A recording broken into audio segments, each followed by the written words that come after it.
Assalamu alaikum wa rahmatullahi wa barakatuh mes chers frères et sœurs. Aujourd'hui, Inch'Allah, nous allons parler de la signification du mois de Ramadan pour nos enfants. Yani, que signifie véritablement le mois de Ramadan pour nos enfants, mais aussi quels avantages tire-t-il de ce mois béni. Mes chers frères et sœurs en islam, nos enfants prêtent attention à la longue liste des futurs plats que nous allons cuisiner et à celle des personnes que nous allons inviter. Et bien évidemment, en haut de la liste figure cette question primordiale qui est « Quel cadeau vais-je avoir pour l'Aïd ?» Et ceci, normalement, vous êtes tous familiers. Nourriture, invités, cartes et cadeaux. Il semble que les coutumes des autres religions sont les bienvenues chez nous, n'est-ce pas?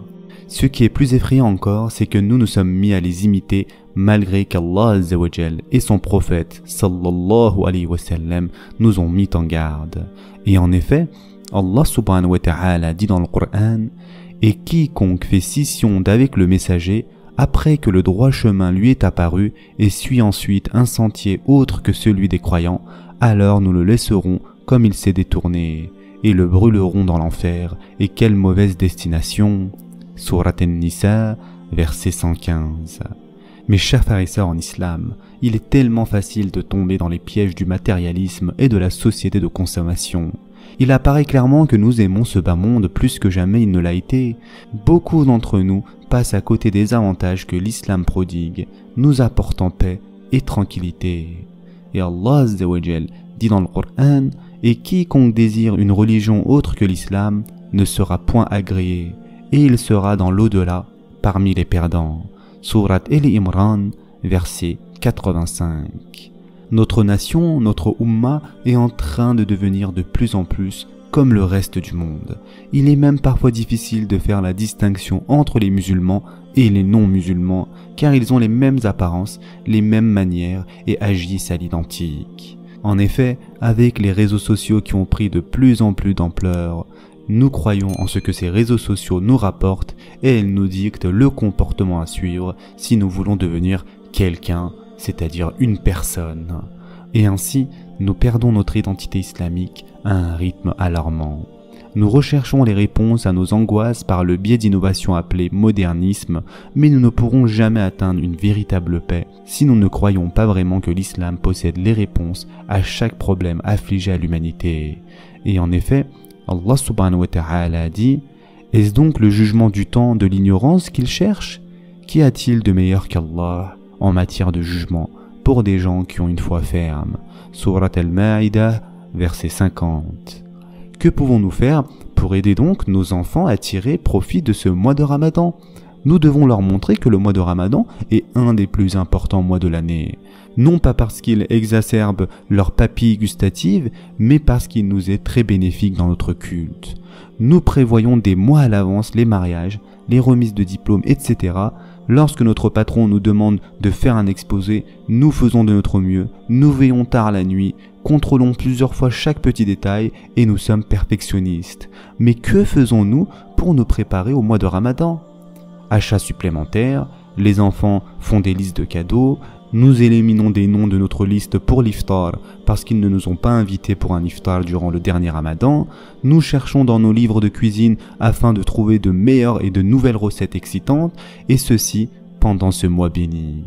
Cependant, dans le Coran, Allah Azza wa Jal nous informe sur ces personnes qui n'ont que des pensées matérialistes. Et en effet, Allah subhanahu wa ta'ala dit « Ils connaissent un aspect de la vie présente, tandis qu'ils sont inattentifs à l'au-delà. N'ont-ils pas médité en eux-mêmes?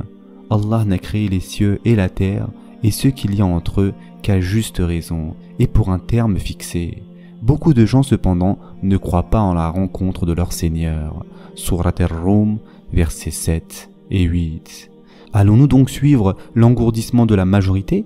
Faire de nos actes de culte des actes dénués de toute spiritualité et de tout bénéfice? Allah Azza wa Jal dit « Ont-ils pris des divinités en dehors de lui ?» Dit « Apportez vos preuves. Ceci est la révélation de ceux qui sont avec moi et de ceux qui étaient avant moi. Mais la plupart d'entre eux ne connaissent pas la vérité et s'en écartent. » Surat Al-Anbiya, verset 24. Mes chers frères et sœurs en islam, nous devons revivifier ce mois de Ramadan pour nous-mêmes et surtout pour nos enfants. Nous devons demander à Allah Azza wa Jal de purifier nos cœurs et nos esprits afin de nous permettre de tirer pleinement avantage de ce mois. Nos enfants ont besoin de voir que le jeûne n'est pas que ventral, mais qu'il est aussi le jeûne de nos cœurs, de nos oreilles et de nos yeux. Travaillons sur ceci avant qu'il ne soit trop tard et qu'on ait soufflé dans la trompette. Et en effet, Allah Azza wa Jal dit « L'agonie de la mort fait apparaître la vérité, voilà ce dont tu t'écartais, et l'on soufflera dans la trompe, voilà le jour de la menace. » Surat Qaf, versets 19 et 20. Mes chers frères et sœurs en islam, appréhendons-nous que les autres nous disent que nous conditionnons nos enfants à être de fidèles et bons serviteurs? Avons-nous oublié les enseignements du Coran et ceux de notre prophète sallallahu alayhi wa sallam? Avons-nous rangé le Coran et la Sunna sur une étagère poussiéreuse? Nous sommes-nous vraiment éloignés du contact avec notre Créateur? Et enfin, pour terminer, mes chers frères et sœurs, Allah subhanahu wa ta'ala dit « Il en fut de même de ceux qui vous ont précédés. Ils étaient plus forts que vous, plus riches et avaient plus d'enfants. Ils jouirent de leur lot en ce monde, et vous avez joui de votre lot, comme ont joui vos prédécesseurs de leur lot. Et vous avez discuté à tort et à travers, comme ce qu'ils avaient discuté. Ceux-là verront leurs œuvres anéanties dans ce monde et dans l'autre, et ceux-là sont les perdants. » Surat At-Tawbah, verset 69. Ce sera tout pour aujourd'hui. En attendant, prenez soin de vous mes chers frères et sœurs, et à très prochainement, Inch'Allah.